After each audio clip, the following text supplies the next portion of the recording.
Hey guys, just gonna take a minute. You know how we do.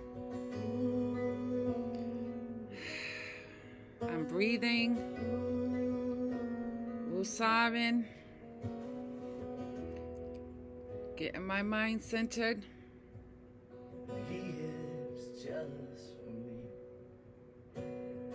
Love's like a hurricane. I am a tree, bending the knee, the weight of his wind and mercy.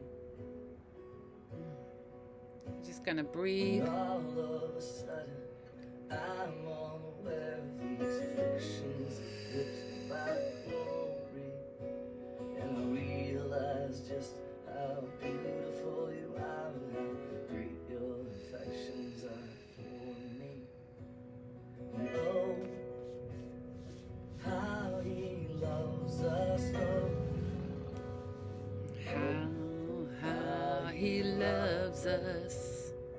how he loves us, oh. Look at my hair. Oh my God. Just taking a minute, breathing, getting to this moment, getting into this space. There's a lot going on today, guys. He is jealous for me. Love's like a hurricane. I am a tree, bending beneath the weight of his wind and mercy. Oh, God, excuse me. Taking in some air. When all of a sudden I'm unaware of these afflictions eclipsed by glory, and I realize just how beautiful you are and how great your affections are for me. Oh, how he loves, yeah, he loves us. Oh, how he loves us. Oh, how he loves us. Oh, how He loves. and we are his portion. We are his portion. Is our prize, drawn to redemption by the grace in his eyes. Thank you, Jesus. Grace is an ocean Thank you, Jesus. forsaken, yeah. And so effortless, like an unforeseen kiss, my heart turns violently inside of my chest. I don't have time to maintain these regrets when I think about the way that he loves us. Oh, how he loves us. Oh, how he loves us. Oh, how he loves. So I love you.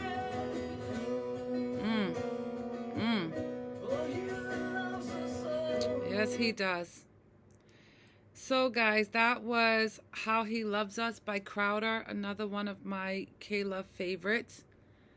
I just needed to take a minute and center myself and, you know, get into my space. So today is Monday, August 21. It is my day off, and let me tell you, just because you get a day off doesn't mean the world stops running. Like, all that stuff that you didn't get done during the weekdays. Um, you know, Monday is my only weekday off, and I use that day to get in like all the stuff that, I'm too tired to do at the end of my work day. So today was a very busy day for me. But I wanted to jump online and do a show today. I know it's been a couple days, but the last thing we ended off on, I'm just going to do a recap real quick. So the topic was depression, the reasons we had to identify, acknowledge, move from the denial stage to the acceptance stage. Seek help, talk to your doctor, be honest with the doctors, you know, when seeking treatment, do your research. Like, whatever diagnosis that doctor gives you, like, you need to stop reading like pamphlets, on that diagnosis, reading some self help books, and just kind of getting educated in that area. Like, it's very important. Um, when they talk about meds and they want to introduce meds, do your research work, guys, on medications for your diagnosis. Like, you know, um, listen to the doctors and what they tell you, but don't just let your doctor like take the lead. Like, no one knows your body or your mind better than you, okay? The doctors are there to guide us, support us, and point us in the right direction. But like I said, no one knows your body more than you or your mind. So do your research. Um, so we went through like my diagnosis is depression. Depression comes with anxiety attacks, panic attacks. Research ways to manage your symptoms in regards to medication and in regards to other things that you can do beyond medication. Again, the medication may take you from here to here. You may need to do some other things to help your symptoms. And we talked about those things being like listening to whatever trace of music that works for you, whatever lifts your spirit, make sure it's like music that's not gonna like bring you down. um you know um Whether your pain comes from like failed relationships, like at the end of a really bad breakup, like the last thing I would do is listen to breakup music. Like, that's just not gonna get it for me. Like, I need to focus more on the positive things. So choose your music wisely. Exercising, whether you just go for a walk to blow some steam off, whatever form of exercise, like we had discussed, exercise boosts the endorphins, so you want to find some form of exercise. For me, this is where we left off, which was prayer and meditation. Like, that's a big one for me, just because, again, this is not talking about religion. Whatever higher power you believe in, like I said, it could be a friend that you have a relationship with. Be careful with that. We're not talking about intimate relationships or like with your other half. We're talking about spiritual relationships, platonic relationships, like someone that you trust, someone that helps bring you out of your stuff. That's important too. um so again, prayer and meditation. For me, prayer, communicating with God; meditation, um getting in tune with God and trying to hear what God is saying to me. So that's pretty much where we left off, and we're going to pick up from there. So those were like 6 categories that could help you to manage your symptoms of your diagnosis, whatever your diagnosis is.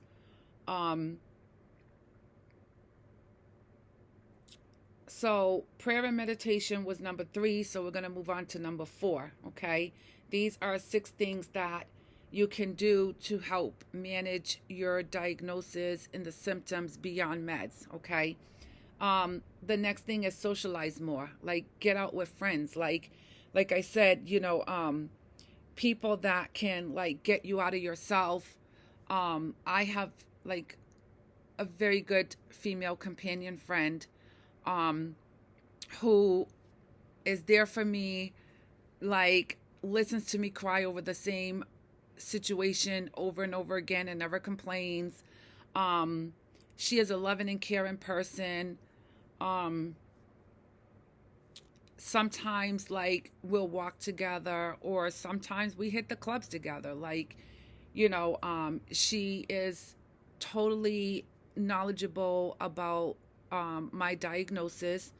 Um, she is totally patient with me, like on days when I don't feel like being bothered. Like, she gives me my space, she respects that. And she's not the kind of person that's going to get bumped into feelings because I don't want to be bothered today. She's also one that, we can get into it with each other.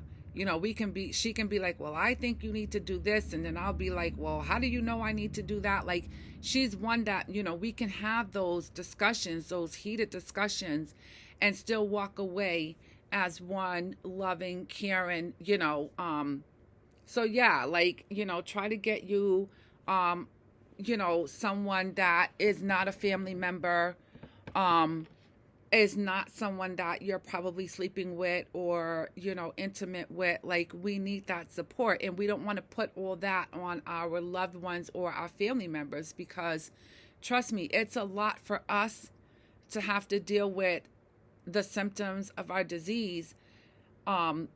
And we get overwhelmed, and people who don't know about the diagnosis or the symptoms or the treatment, like, if it's overwhelming for us, it can be overwhelming for them as well. So you don't want to dump all that on someone who has no clue about what you're going through. Okay.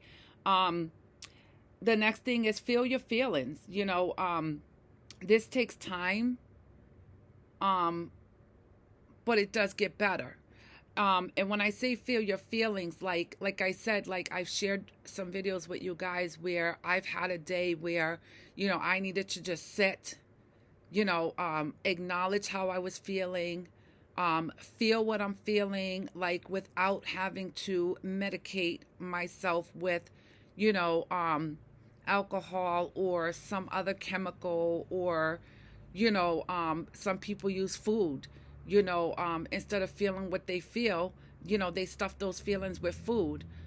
There are so many things that we can use to medicate our feelings with that are both natural, like a food, or not natural, like alcohol or some other type of chemical. You don't want to do that, because that is just like numbing the pain and numbing the feelings. And, you need to let that stuff breathe, sit in those feelings, feel those feelings.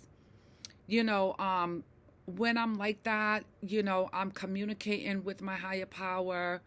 I'm meditating and listening, for, that feedback. But don't stay stuck there. Cry it out, do what you got to do, and then get up, dust it off, and keep it moving. You don't want to stay stuck in a dark place. It's okay to sit there for, a minute, 5 minutes, 10 minutes, 15 minutes, 20 minutes. Like, there really isn't a time limit as to when you are supposed to process your feelings. Like, you take whatever time you need, you talk it out. And that was the sixth one. The sixth step is reason with yourself. Like, for me, like I said, like, I get racing thoughts. Some of the thoughts are good. Some of the thoughts are not so good. They could be harmful, but they're all in there, and it's going real fast, and, it can get, like, really overwhelming. So I have to sit and, like, give my brain, like, time to process that information, run through it, through everything that it's processing. Sometimes when I get a thought that may not be good, like, I have to tell myself, yeah, Johnny, we're not doing that today. So reason with yourself, like, hear those thoughts, listen to those thoughts, try to separate the good from the bad information. Just like we listen to the good information, we're hearing the bad information too. And when you hear that bad information, like, you need to be able to reason with yourself and, ask yourself, like, what are going to be the consequences of this action? Is it something that I'm going to be okay with? Again, like I said, sometimes you got to tell yourself no. Like, sometimes my mind will tell me to do some shit, and I'm like, I don't mean to swear because this is live. My mind will tell me to do some things, and I have to tell myself, yeah, I don't think that's a good idea. We're not doing that today. Sometimes I'll reach out to people and talk these things through with people that I trust, to guide me in the right direction and give me positive feedback, you know. So, having that network is, very important as well. So now we're going to move on. Okay, so that was the 6 things that you can do to manage your symptoms of your diagnosis beyond medication. Okay. Um, so I think that pretty much covers it all. And, I'm just going to go back to the reasons. Okay. We talked about the topic depression, and then we were like listing the reasons, because there's a lot of reasons to be depressed about, and identifying those reasons. And I think that's pretty much where we're going to move on to the next step. Okay. We're going to talk about some of the reasons for depression. Like, a lot of times I'll feel angry about something, or I'll feel sad about something, or I'll feel hurt about something. And a lot of times, like, some people will tell us, like, well, that's no reason to be upset about. It may not be a reason to be upset about to those people, but again, these are your feelings, and no one can tell you how to feel or how to respond or how to react to circumstances. Reasons for depression. For me, number one is the post-traumatic stuff. You would have to get my book, God's Gift to You, book 1. I usually keep a copy close by me. I don't have one close by me. But, so yeah, I wrote a book called God's Gift to You, book 1, and it was published. And you can get a copy of that book through Dorrance Publishing Company. That is the company that published my book. And to order order my book online, it is DorranceBookstore.com. So in that book, I talk about my journey as a young girl growing up, in the environment that I grew up in. So, when I talk about depression, like I said, the reasons that led to depression is post-traumatic stress syndrome. Like, what's the word I want to use? So, I don't know. Sometimes my brain moves too fast and I just can't catch the information. So anyway, we're going to move on. Post-traumatic stress syndrome. So, a lot of things happened to me as a young girl. When you're like 10, 11, 12 years old, like, your body is still growing. Your mind is still growing. Your mind hasn't like fully developed yet. Like, it still has years to go. But during that time, we talk about traumatic experiences. Like, I've had fights, when I was a young girl, like 11, 12, 13 years old. Like, I've had some really bad fights with grown men. Okay. Picture a little girl, 12, 13 years old. I was thin. I was underweight, due to some things. Like, you have to read the book. I don't want to give it away. And being in a physical fist fight with grown men, in their 20s. And I'm talking drag out fist fights. Okay. So, there might have been some injury to my brain during that time, that my young mind was still developing and not fully developed. There was I took some blows to the head, maybe that, the human body, like, your brain is encased by, bone to protect the soft tissue inside. And even like with car accidents, when people get into car accidents, like, that soft material inside that skeletal bone that protects the soft tissue, like, that soft tissue can shift, it can get jerked around in there, and it's not supposed to. So, this may cause some long-term effects. Again, I talked about the chemicals in my brain, serotonin and epinephrine. Sometimes, well, everyone's brain is supposed to produce a certain amount of both chemicals, serotonin and epinephrine. For me, my brain doesn't produce as much of one of those chemicals as it should be, so it kind of falls below. So that's why the medication, it's just a chemical, like replacing the chemicals in my brain that my brain should be naturally producing on its own, but for whatever reason it's not. It could be due to the injuries that I've had throughout my life.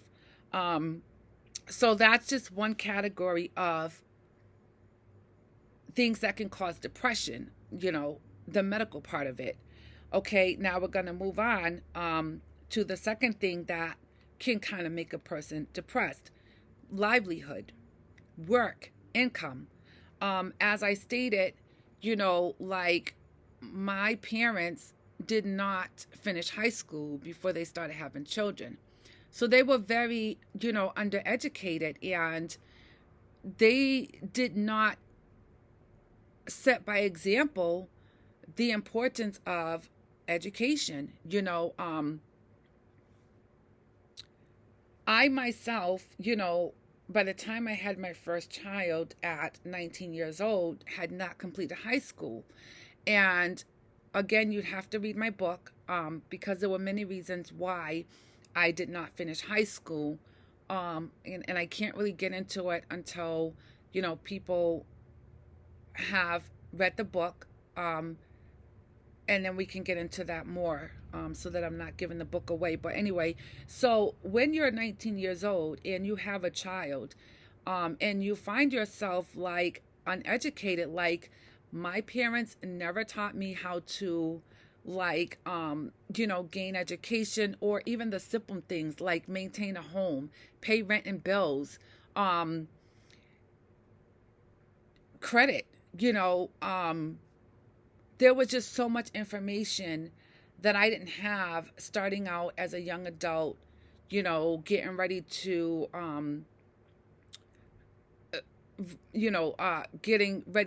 start my journey as being a young mom. There was a lot of things I had to catch up and get done, going back from my GED, going to a 2-year college. I started doing business schools, and how do you say this? I went to school for medical assistant. I went to school for billing and coding. And reading. Every week I was going to the library to check out a new book that I actually read, the whole book. So, I had to get this education because people don't realize, in the real world, education does matter, because if you don't have the information, you tend to stay stuck. I, as a young mom, I started out on welfare, and welfare gave you a stipend every month, and you end up in low housing communities, because the rent is based on whatever money you get from being on welfare, which, trust me, is not a whole lot. But now I have to learn how to gain an education so that I can not just gain employment, but gain employment that would pay me enough money to where I felt comfortable. That was very important to me because, I needed to keep a roof over my head and my daughter's head. My daughter needed a safe place to live and to lay her head every night. It's not just getting the apartment and paying rent. You got to pay light and gas bill. You got to buy groceries. At that time, I didn't have a car because, unfortunately, my parents never owned a vehicle. So they never taught me how to drive. They didn't teach me about car insurance or car notes or car payments or, maintaining a car, putting gas in the car breaks down. What do you do? I had to learn all these things as time went on. But again, if I don't educate myself on these things, like I wouldn't even know how to go about buying a car. So there's so much to learn in this world. And in order to, give your children a good start in life, like you need to get all this knowledge so that you can pass it on to them. Okay. So livelihood, work, income, very big one. Like I would get wicked depressed if I couldn't afford my rent, or better yet, I had an apartment but couldn't afford to pay the gas and light bill. So now we have a place to live, but we're sitting in the dock with no heat, no hot water. Yeah, this is reality. Okay. Another category that can cause depression is our physical health. Um, you know, um, if you have any physical ailments, that can kind of bring you down too. Obesity, we need to learn better eating habits, a lot of information that were instilled in us as children, because I don't know about you guys, but in my day and age, like mom made Southern food, and then you had to eat what you could eat. Like whatever your parents offered you, that's what you had to eat. Like, they weren't concerned about nutrition. One, because healthy foods are expensive, two, because you work with what you have. There was a period of time where, yeah, mom was on welfare and got food stamps. And back then we had like the government cheese, the government butter, peanut butter. There were certain things that the government would give, like food packets. And that was what we ate, and we didn't know any better. Like, these are our parents. We're little kids. This is how they take care of us. Like, we didn't question it. Like, we didn't know any better. So anyway, that is the medically and physical part of it. Another thing is like your mentality. Like for me, the fact that I have a mental disability, the fact that I'm not going to say that I suffer from depression, because yes, I have depression. Some days are good days, some days are not so good, but I do not suffer. I seek help. I take my meds as prescribed. If I feel like something is off, I go to my doctor. So I just want to like not give people the impression that people with mental health diseases are suffering, because we are not. We are managing our depression. We have our good days, we have our bad days. People that don't even have a mental health condition, they have good days, they have bad days. It's just how we respond and react to those bad days. Anyway, we're gonna move on.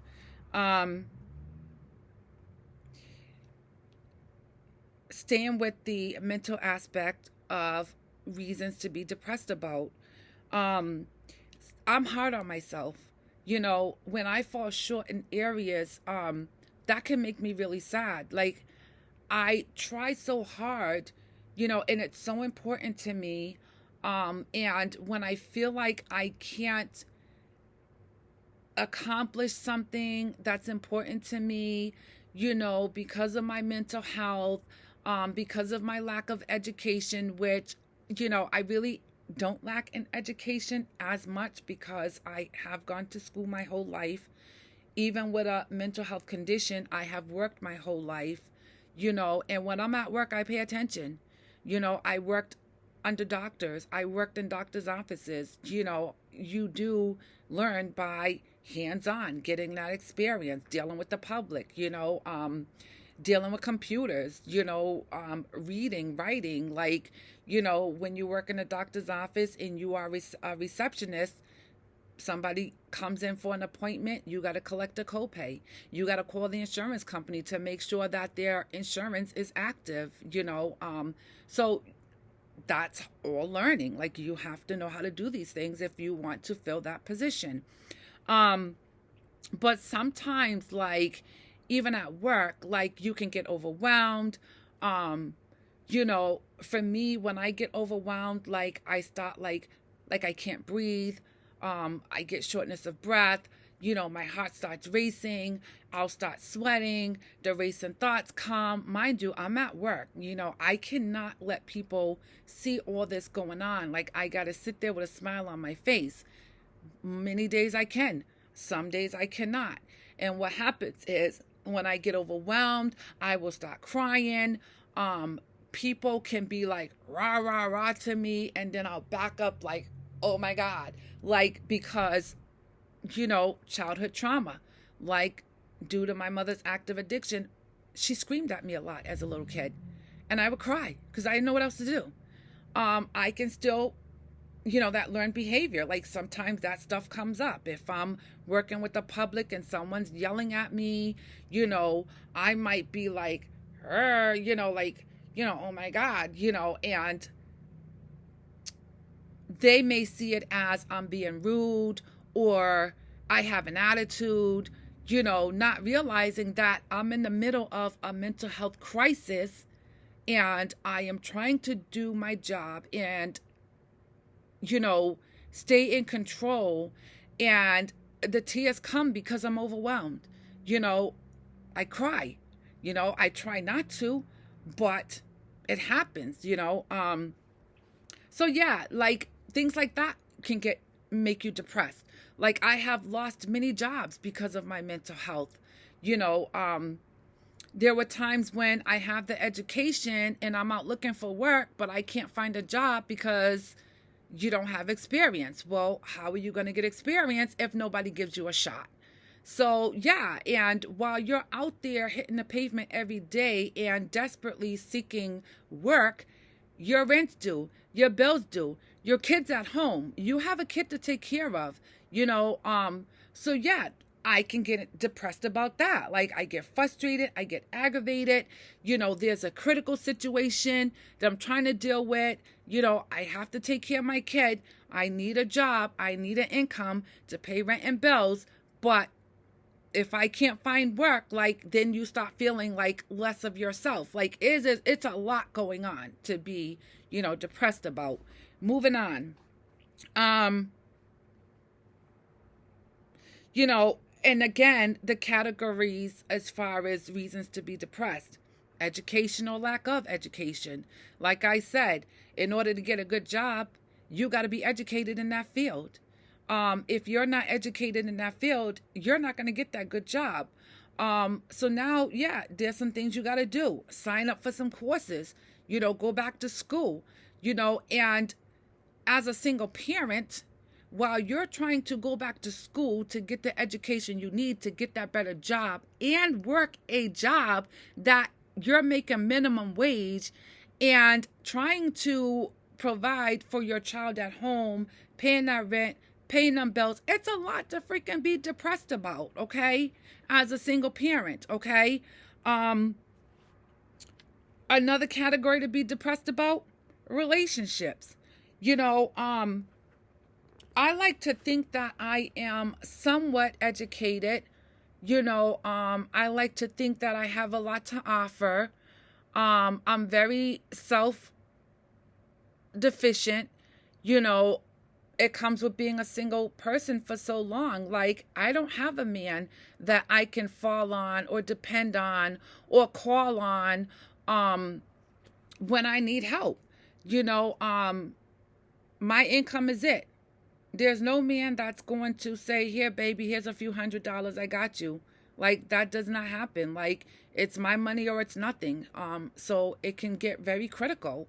And like I said, I'm very sufficient. I have my own place. I drive my own car. I'm good to my kid. My daughter's grown now. I've raised my kid.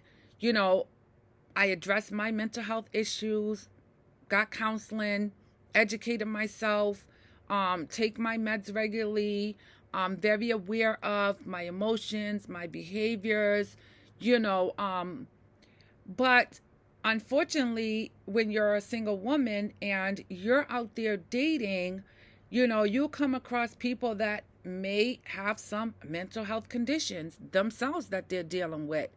And if I'm with someone and like I'm up here as far as educating myself about my diagnosis, about my symptoms, educating myself about seeking help, treatment, taking meds, and the person you are dealing with is struggling with a mental health crisis of their own, but they're like down here because they haven't done the work yet. They haven't probably even realized that they have some mental health stuff going on. They probably haven't gotten to that place where they acknowledge that they have some mental health stuff going on. They haven't gotten to that place yet where they started talking to their doctors about what's going on. So yeah, like if you are doing everything you need to be a healthy, stable individual and you're dating people out there in the world who's not there yet, like it's not a balance. Like I am dealing enough with my own mental health issues, to start dating someone who is not dealing with their mental health issues. Like I cannot connect myself to that person. I will give people a shot if you are doing the things that you need to be doing to take care of yourself. But if you're not taking care of yourself, like I cannot come in and try to take care of a grown man. Like that's just not going to happen. I have a lot going on in my life, with a mental health condition. I have to not just get a job, but maintain a job. I have to make money and, budget my money to pay my rent and bills.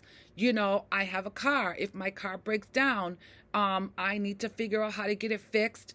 I need to take it somewhere. I need to come up with the finances to get it fixed. I'm doing all my part. And if I meet someone and that person is falling short, like I can't, because I have to protect my own mentality. And believe me, I have dated some men that I was just like, my God, so this video is now going into almost 40 minutes long, and we're gonna leave off at that place. Please, like I said, stay tuned into my YouTube channel, Johnny B, that's BEE at, I don't know my handle. I have to take a look at it, guys. I'm sorry. It's just so much information in my brain that it's just impossible to keep it all. So I have to write everything down, take notes, whatever. So it's Johnny BEE 9458. So that's my YouTube channel.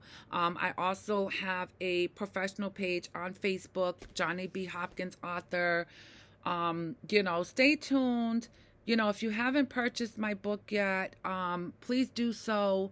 For those who have purchased my book, thank you guys for the love and support. Like, I appreciate it so much. Please follow me on my journey. Like, I'm in my 50s.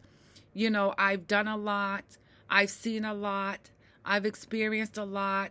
I survived a lot, and I don't stay stagnant. Like, I educate myself in all areas that I think is of importance. I don't want to be here and stay stuck here. Like, I need to keep growing, and like in the dating world, like just because you are taking care of yourself doesn't mean that these young men out here are taking care of themselves. We all have past. I, for myself, was not really lucky. Like, I made good choices with my life. Like, I had one kid, and because of my mental health, I struggled raising that child, and I chose not to have any more children because one was enough for me. I didn't want to keep having children that I wouldn't be responsible for, that I wouldn't be able to maintain. And this is just me, okay? There are a lot of people in the world that they didn't make good choices throughout their life. They have multiple children by multiple women. They're experiencing mental health issues. The women that they had these children with may be having some mental health issues. The children that are involved have mental health issues. And me being a person who has one child, my life, like I worked hard to get my life to where I needed to be, where I can breathe and be okay. I'm not going to bring extra chaos into my life, and up until recently, I had been single for 2 years. Like I stopped dating. Like it was just too much for me. I'm currently in a relationship now with a young man that, here we go again. He's a good person. He's faithful. He doesn't cheat. And he loves me. But sometimes that's not enough. This young man seems to have some stuff going on in his life that he hasn't addressed yet, that I have seen and have addressed with him. And maybe it's stuff he's never heard before. Maybe I'm the first one that says to him, hey, looks like you got some stuff going on that you need to like pay attention to. These young men, like, don't jump into relationships when you yourself don't have you together. Okay. We can't be all over the place, crazy as hell, jumping into relationships and dragging people through our shit with us. Excuse my French. I know this is YouTube. Here I go again. Yeah, so, I hope to give people information, to help them get themselves, to a healthy place before they start seeking relationships. You cannot be in an unhealthy place in your life and go out and date and meet a new woman who probably has her life together, bring her into your stuff, and now she's like going through stuff that she doesn't need to deal with, she doesn't need to experience, because you don't want to be alone, or you think you're ready to date when you're really not. I don't know. I'm a very educated person. I cannot date someone who isn't like, you know what I mean? Like, it has to balance out. Like, I've been in relationships that I've given money to men thinking, oh, I love him, let me just help him out. And those relationships didn't last. The money I invested into that relationship, bye-bye. I can't get that money back. I can't get that time back. I have yet to meet a man who pours into me.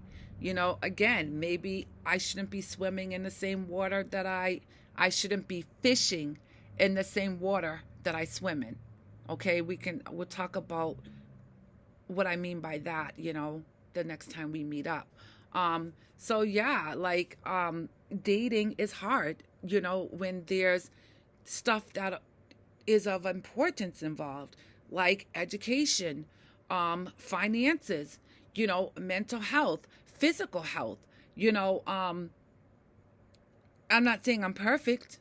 I still have flaws. I still have things that I need to work on, but I'm aware of that. You see, knowledge is the difference. You can't fix something you don't know is wrong. You can't fix something you don't know is broken. You need to be in tune with self. You need to be aware of your actions, your choices. How does it affect your life? What does your life look like? You know what I mean? Like, when you're living a healthy lifestyle, your life is going to show that. If you're living an unhealthy lifestyle, your life is going to show that. So anyway, thanks guys for tuning in. I hope that I helped some people, put some information out there. There's nothing to be ashamed about or embarrassed about. This is the life that we were put into. None of us made the choice to be here, but we're here, and this is, life on life terms. So I know this video is long. It's almost 45 minutes. Maybe one day I'll get it down to half an hour. Like I said, like, this is how God is using me. God is just like pouring stuff out of me that I've held inside of me for many, many, many, many, many years, because I was like, yeah, we're not doing that. But now in my 50s, I'm more comfortable with what my Lord and Savior tells me to do. I'm surrendering. Like, if my Lord and Savior wants to use me, in this area, like I have a lot of experience, I have a lot of knowledge. I just want to share it with people who may find it useful. If you don't, hey, if you don't find it useful, you don't have to like watch my videos. You don't have to buy my book. But if you find that it can help turn your life around, you know, I'm a straight shooter. I'm not going to steer you wrong. You know, anyway, I've said enough. Take care, guys. Bye.